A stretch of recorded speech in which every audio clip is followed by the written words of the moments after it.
Ang kahimtang sa mga katawan subong, daw permilang ginalagas sa ilang kaugalingon. Ini kung imo padaluman, hindi tungod may nagalagas sa ila, kundi sila man ang ilang kaugalingon, ang ila ginahimo agod nga mabatyagan nila nga daw sila wala sing kapahuwayan.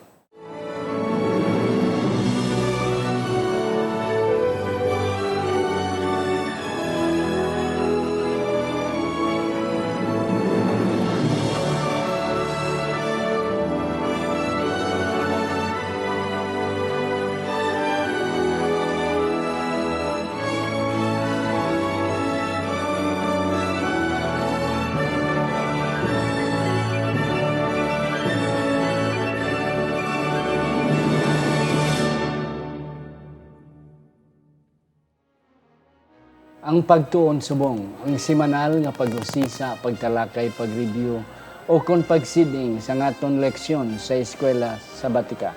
Kagini ginadala sa inyo sang Media Ministry Department sa ngaton iglesia diri sa Central Philippine Adventist College in collaboration with the School of Theology Media Ministry o kon Agora International Ministry. Kag kami nagapasalamat nga amon nagamit subong ang matahom nga studio sang Agora International diri sa School of Theology Building sa Central Philippine Adventist College. Ako si Pastor Luisito Tomado, ang inyo masonson nga host. Kag sa sini nga tiyon ako nagapasalamat nga rin aton duwa ka mga batikan nga mga professors sa aton nga diri sa eskwelahan naton sa CPIC. Ang ako noon ay pakilala sa inyo, permi na ninyo siya makita. Permi na ninyo siya nabatian, si Pastor Julius Alonsabi. Siya ang aton nga chaplain sa aton Academy Chapel. At the same time, siya ang aton nga values teacher sa aton Academy both junior and senior high school. Sir Julius, mayong adlaw sa imo. Mayong adlaw, Pastor. Mayong adlaw man kay Pastor Carado.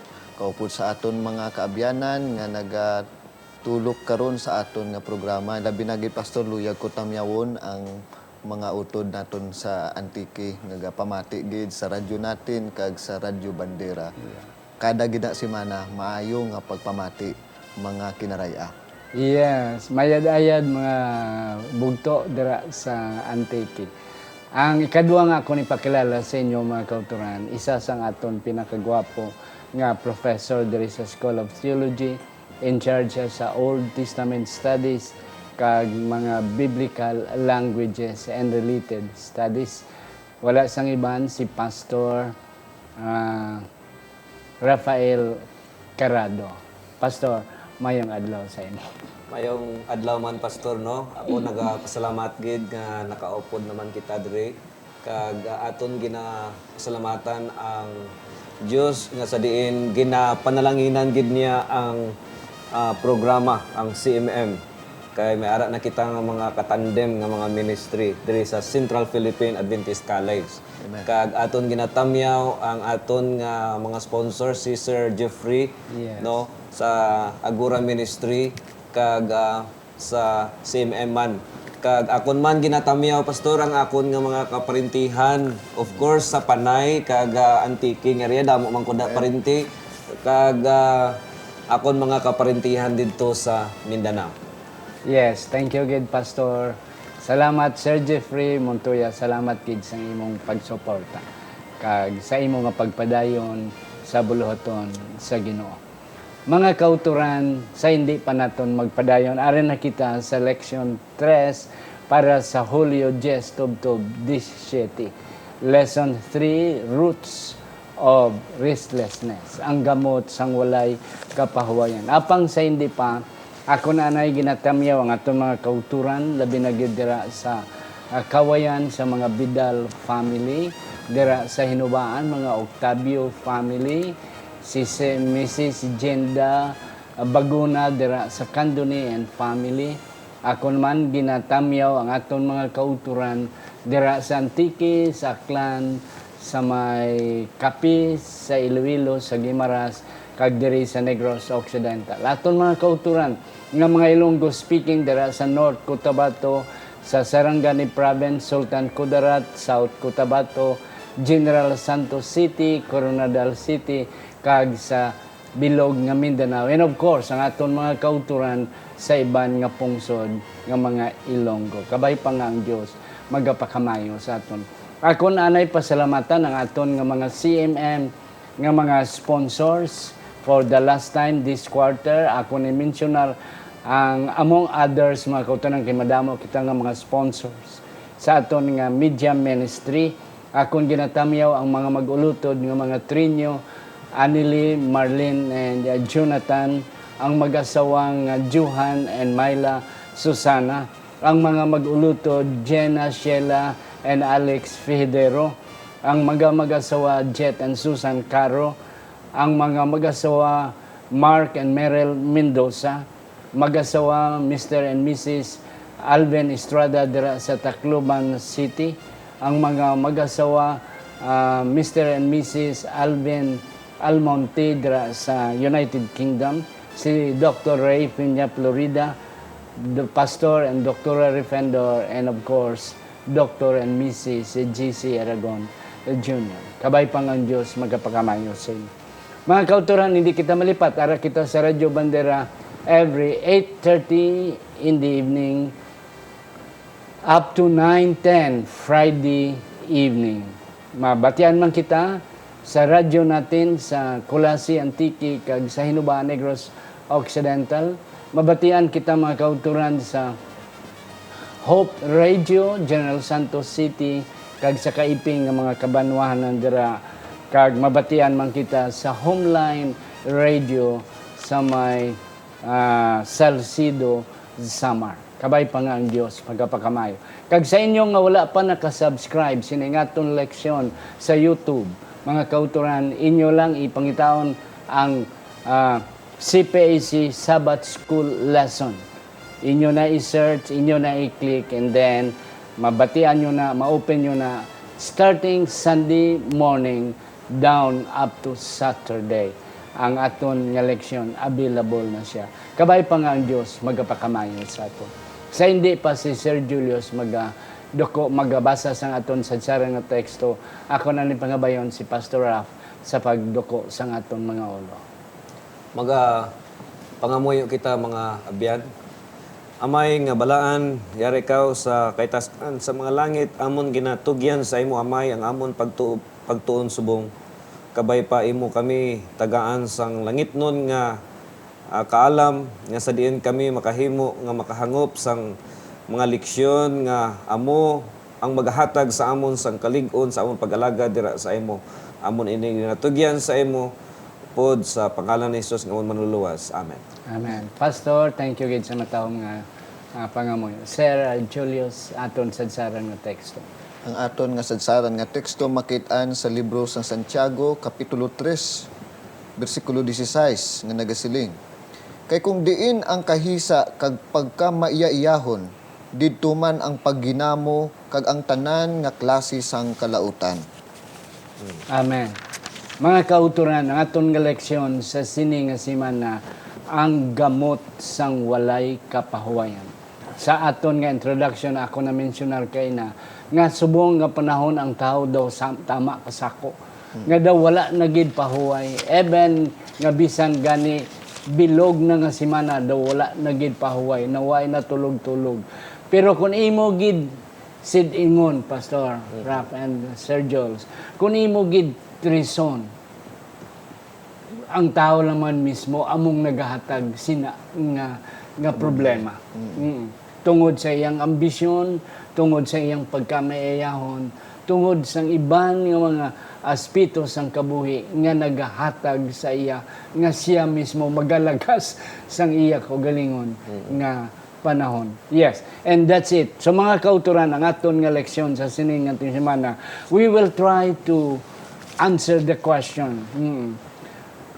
Ano bala ang kalabutan sang aton nga ambisyon, sang aton pagkamayayahon, ang aton nga relasyon sa Ginoo. Kag ang isakgid ka importante man nga aton matalupangdan karon, si Jesus nagsiling sa iya nga ginhambal sa iyang mga disipulos kag sa mga katawan nga wala ako nagkari sa paghatag sang peace, katawayan. Nagdala ako sang sword o kon sang espada para sa pag-divide sang pamilya. And that's it, mga kauturan. Okay? So, ari kita sa aton nga Sunday nga election. Ako nunahon si Pastor Carado. Pastor, can you please a little bit try to expound ining statement ni Jesus sa Mateo 10, versikulo 34, tubtub 39, nga nagasiling, wala ako nagkari sa pagdala sang katawahayan. Kanami sang amo nga teksto pastor nga sa una sa bag-o patagabasa sa Biblia daw nagalibog man kita sa mga halambalanon no ni Jesus kay mga maalam nga mga halambalanon. Pero ari diri gi-contrast pastor ang peace o kon sa Ilonggo ang kalinaw, kag sang espada no i-contrast ang kalinaw so wala daw gin nagkari si Jesus para magdala sang kalinaw Sang katawhayan pero ang iya nga dala amo ang espada kag tungod sini ako nakita pastor nga ang ginahambalan ni Jesus diri daw literal ini nga kalinaw o kung katawhayan pero ang epekto sang espada daw literal man in a sense nga ari siya sa konteksto sang relasyon no sang tao. So ang konteksto nagahambal nagaisgot diri sang tatay kag bata, bata kag tatay, silingan abi nga kung ang tao magadawat kay Jesus Christ nga amo ang nagadala sang espada na nga espada sigurado mapihak gid siya pastor matunga gid siya kaga amo ina ang significance siguro nga ang nagadala siya sang espada para sa akon no nga ang epekto sang espada mga utod kung maigo ka sigurado pihak gid kaga sa dira nga mapihak ka mabalaan kung diin ka na nga side diin ka na nga side. Diin nga side ang tao kung maigo sang espada nga na. So, kung aton pamilya maigo sang espada, kinanglan masintrugid para sa ako, no? Kag kita tanan kabay pa parehas ang pagkapihak nga diri kita tanan sa piyak na side. Sa piyak nga side, no? Kag kung para sa akon daw hindi man ako masugot pastor nga matabo ini sa akon pamilya kay ti kung maigo ang akon pamilya sang espada ni Kristo hindi ko gusto bala nga ang sampiak nga side bata ko ato sa piyak nga side ako ari sa piyak nga side. Ang punto pastor sang teksto amo ang liwaton ko ang pag divide no sa mga katawhan diri sa kalibutan kung maigo sila sang espada ngayon. Yes. Kanami, Pastor, mga kauturan kanami isang explikasyon ni Pastor. Nga ang espada amo na ang pulong sang Ginoo. Sila niya nagkari ako daw ka tama ka kuno daw ka questionable Sir Julius nga si Kristo mismo nagkari sa pagpihak kay ti ang purpose ng espada, ang purpose ng binangon amo gid ang pagpihak, pagpihak, pagutod o kon pagpihak to divide. Yes. So daw ka controversial sang nga statement nga si Kristo nagkari para sa pagpihak sang pamilya o kon sang susyudad ang mga kauturan tungod sa iyang balaan nga pulong. Sir Julius, can you further explain sining? Maidugang ko lang siguro sa ginhambal ni Pastor Carado kay na pastor. Nadumduman ko ang ambahanon nga nagasiling pagbululagay nga masubo. Literal gid mga kauturan kay ginhambal dira sa Biblia, he will separate the wheat and the tares. Ang karniro sa mga kanding, ang maayo sa malain. Kaga sa akon personally pastor, ako ang unang adventista sa amon nga panimalay. Akon gijahandom yang mga utod yang bugos ko nga panimalay mangin kaupod ko sa pagtuo kay masubo gid hambal ni Pastor Carado masubo ya nga may ara ka membro sa panimalay nga hindi nimo mangin kaupod kag busa amo na no kung kita nagbaton kay Kristo kung kaisa ara da ang paghingabot pastor oo kag amon ang kabudlay nga desisyon sa kadam-an nga daw kadamo pastor ang nagluluya sa pagpadayon sa ila nga pagbaton kay Kristo. Kag diri bala sa katapusan nga question, willing bala kita nga mag kulos ang sining nga cross sa aton nga kabuhi. Kaya ang iban sa aton mga utod do napilitan lang. Pero ang siling diri kinahanglan i-embrace tagid ining cross, ang sakripisyo nga pagsunod naton sa aton nga Ginoo. Ano lang na pastor? Yes. Mga kauturan ng isa pagid nga ako natalupangdan sa atong nga leksyon. Labi na sa hining teksto nga nagsiling si Jesus, I did not come to bring peace, but sword. Mga kauturan, ang isa nga ako nakita diri is priority. No. And then choice. Amen. Ang aton nga pagpili. Okay. Kay that's really true. Makita ginato na kamo mga kauturan, ebidensya ang inyong pamilya, inyo na na-experiensyan nga nag-abot ang kamaturan sa inyong nga panimalay, may ara gid nga pag-division, may ara gid nga division, because hindi tanan makabaton sang kamaturan, hindi tanan makapili sang husto nga pagpili. So it is a matter of choice. Kaya siling ni Kristo kung aton pa din nun inang teksto, ang wala yang hindi magsunod sa akon, hindi worthy, hindi takos sa akon. Ang mag-priority sang iya ginikanan, ikumparar sa akon is not worthy of me. Hindi takos sa akon. Ang magpili sang ilang nga mga pagkabutang versus sa akon is not worthy of me. Yeah. So amo na, it's a matter of priority. And mga kautulan na day will come nga ini matabo gid sa aton. Labi na sa sining katapusan nga kapanahonan, God will give us a choice. I hope ngay na nga aton nga pagpili will be a right decision nga aton piliyon si Kristo nga amo ang maghatag sa aton sang kabuhi nga walay katapusan. Pastor, may ara kay dugang.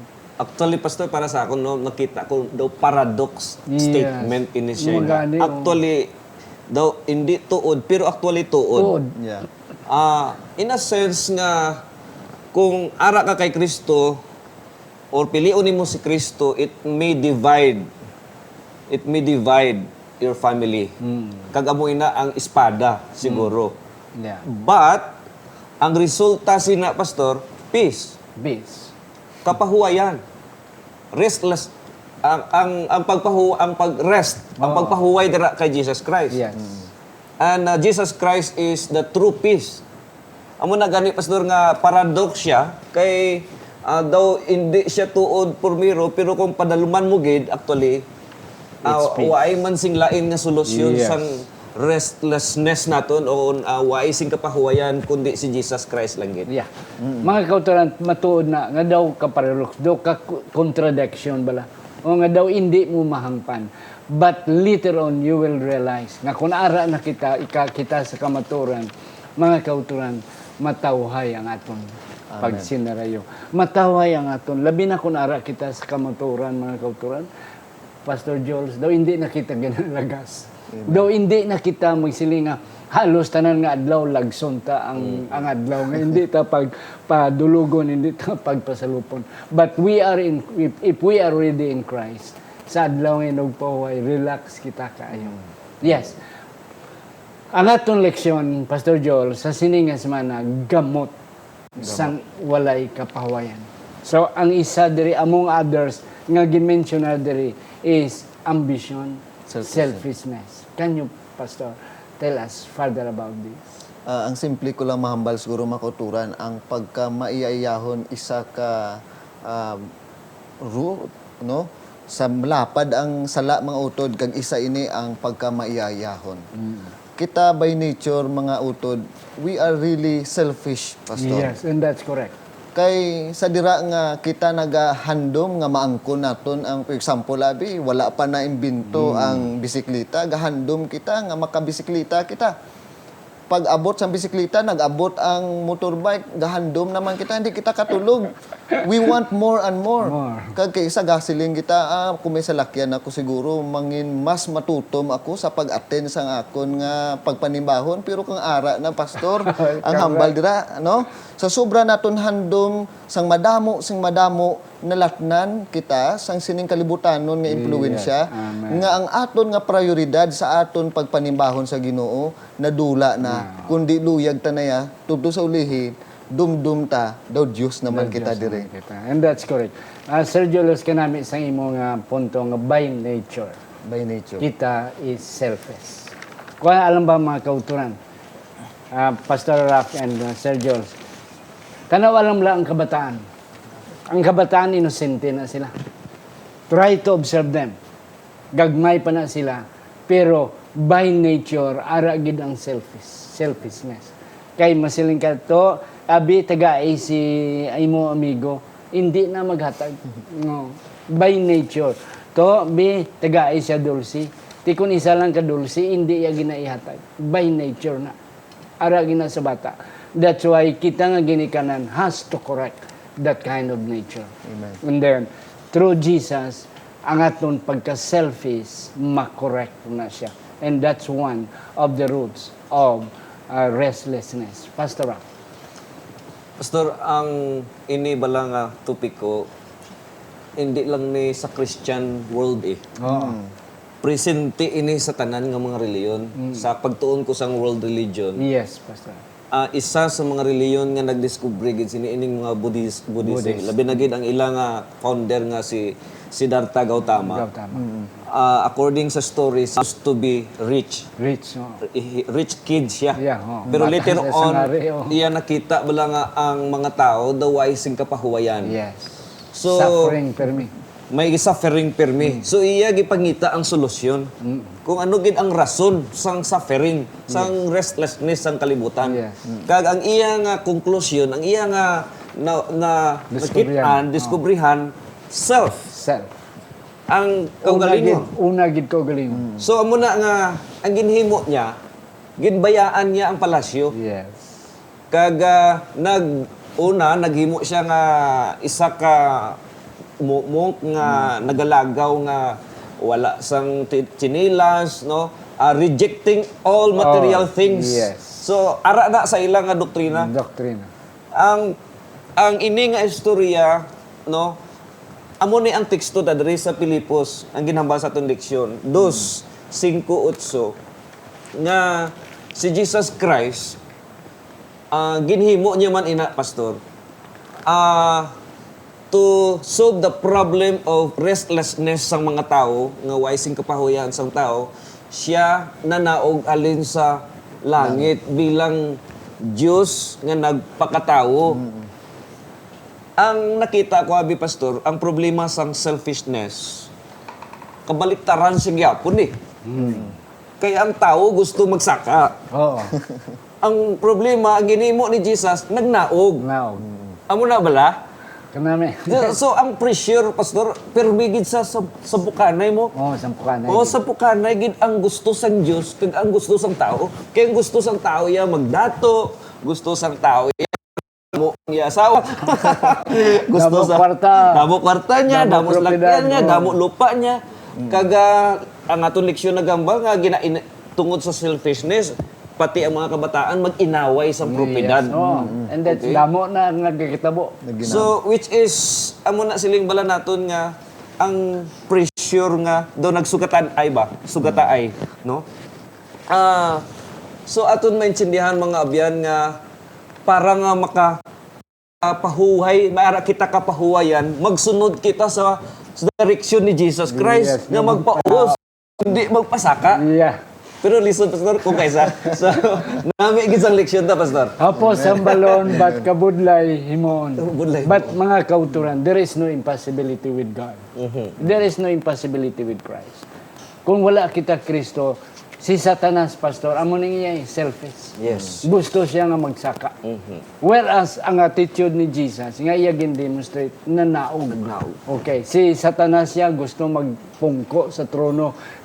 si Jesus siya nagbiya sa trono kag nanawag. And I hope mga kauturan nga ini nga attitude, ini nga karakter mangin sa aton. Diri sa parable mga kauturan nga ginmensionar nga gusto ang tao nga magano ni nga si Kristo please abi Christ ang bali akon utod nga tagaan niya ko siyang share, oo.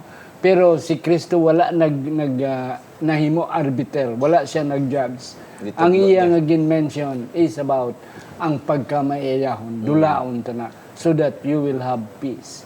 Mga kauturan, we don't have much luxury of time, ambition, Pastor Jones.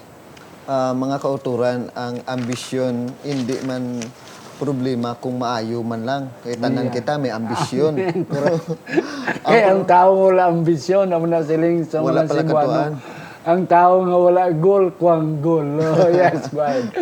Yeah. Pang diri sa context sa ambisyon mga utod, sa dira nga ang mga ang apostoles sang Ginoo partake sang communion kag ang foot washing. Ining mga apostoles suayay sila pastor sa tubangan sang aton nga manunudlo. Kung sino ang mas labing mataas sa ila, kung dito na sa ginarian, tiyo pauno kung sa aton ba close ko kay Kristo kay pag-abot sa langit ako right hand sini. Oo. And we are doing that actually, no? So, ang hambal ni Ginoong Hesus nga ang pagka labot sa ambisyon na tao dito sa pagkinaiya ni Satanas. Nahulog siya bangon sa ambisyon niya nga mangin Diyos siya mga utod. Kaghambal kay na ni Pastor Carado nga ang tao by nature gusto niya gid nga masaka Apang hambal diri sa aton lesson mga utod nga ang matutuod nga nga greatness is giving up your right like Jesus. Yeah, like Jesus. Subong bala kabudlay i-give up ang right mo. Tanan nga tawo naga-fight sa ilang nga right. Gilinaway bangod lang sa right nila. But thinking of Jesus, He has all the right, pero iya ging give up. Yes. Nagpakatao, namatay para sa aton.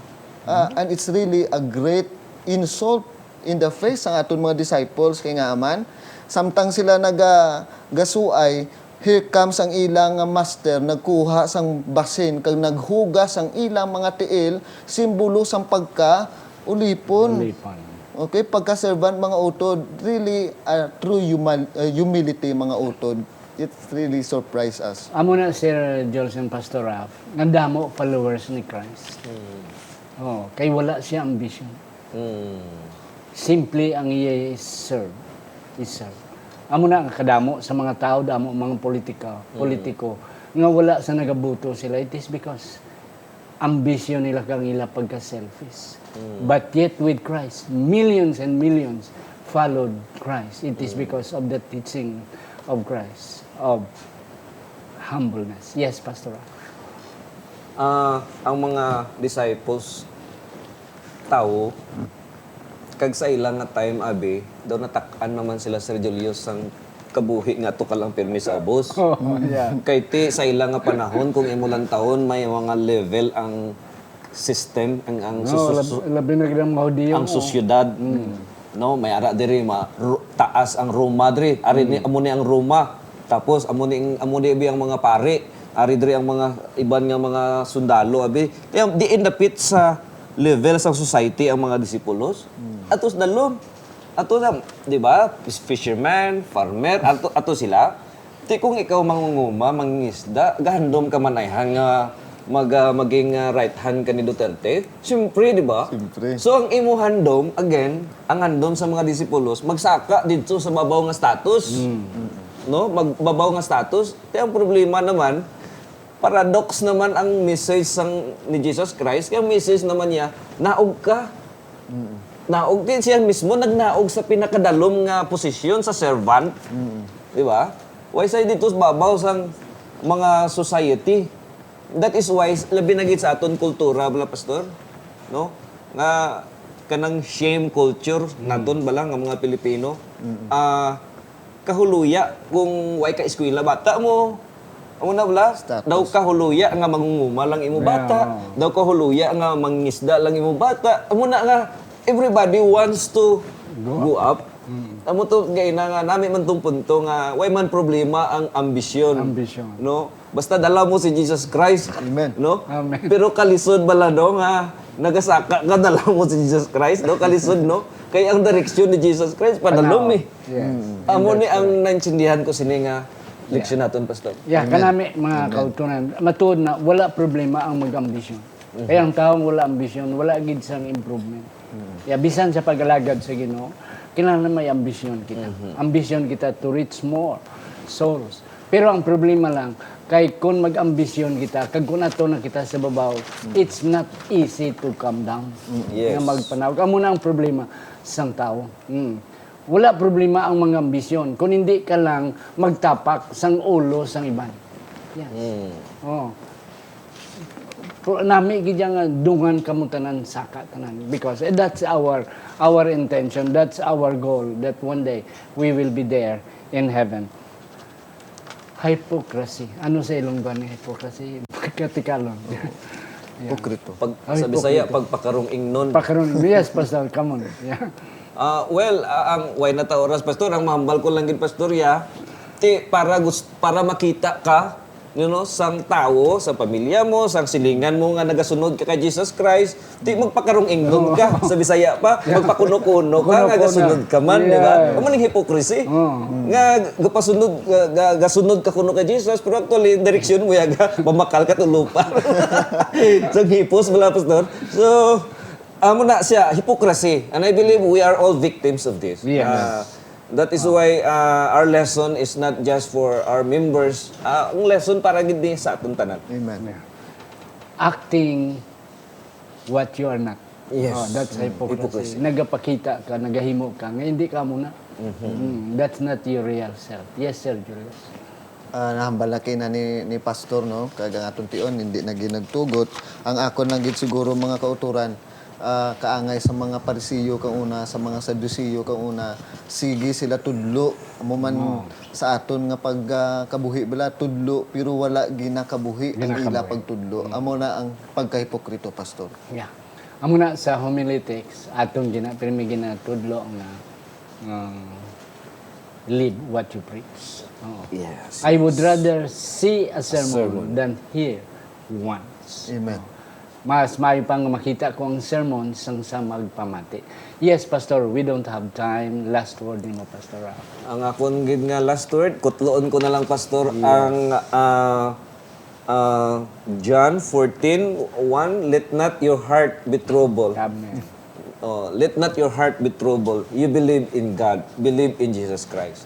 So, yes, the paradox of life is, although Christ brings sword, but choose Christ because it brings peace. Because He is peace. Yes. And that's Sir George, last word. Diri bala sa Friday makuturan nagasiling dira ang quotation ni Ellen White nga in dealing with the issues sa aton sulod sa iglesia kaisa maubos ang tion naton para lang sa pagbinaisay sa mga bagay nga aton panahon. Siling sang Ginoo diri, it will be removed in just 5 minutes of a heartfelt confession kag pagpaubos. Busa ang aton lesson subong mga kauturan nagasiling sa aton nga sundo naton si Ginoong Hesus. Kay kun sa dira bala nga nakapoy na kita magkabuhi sa kalibutan, siling sang Ginoo, I am the way, I am the truth and the life. Idulong niya kita sa kapahuwayan nga dayon. Amen. Amen. Mga kauturan, kadamo sa mga problema nga hapos tani sulbaron. If only one magpaubos. If only one will listen to the other party. Galing ang problema lang kay i-insist agid ang aton kaugalingon nga we don't want to hear the other party, the other side. But if we will come down, if we will go down like Jesus, there is peace. And mga kauturan, ang kapawayan ala lang gid kay Kristo. Mga utod, wala gid guro namon masaysay sang husto ang atong eleksyon, but kami ni Pastor Ralph, ni Pastor Julius, nagapati mga kauturan, nga ang amon na saysay would be enough for us to enjoy peace this week. Ang Diyos magapakamayo sa aton. Aton iduko ang aton mga ulo. Sa siningation, Ginoo, kami nagapasalamat nga ikaw nakighambal sa amon. Amen. Ikaw naghatag sa amon sang inughalangog Kagkabay pa ini magahatag sa amon sang katawahayan sa amon nga paghulat kag sa pagpaabot sa imo. Upod sang amon mga hinigugma sa kinabuhi. Sa ngalan ni Ginoong Hesus, amon ini tanan ginapasalamatan. Amen. Amen.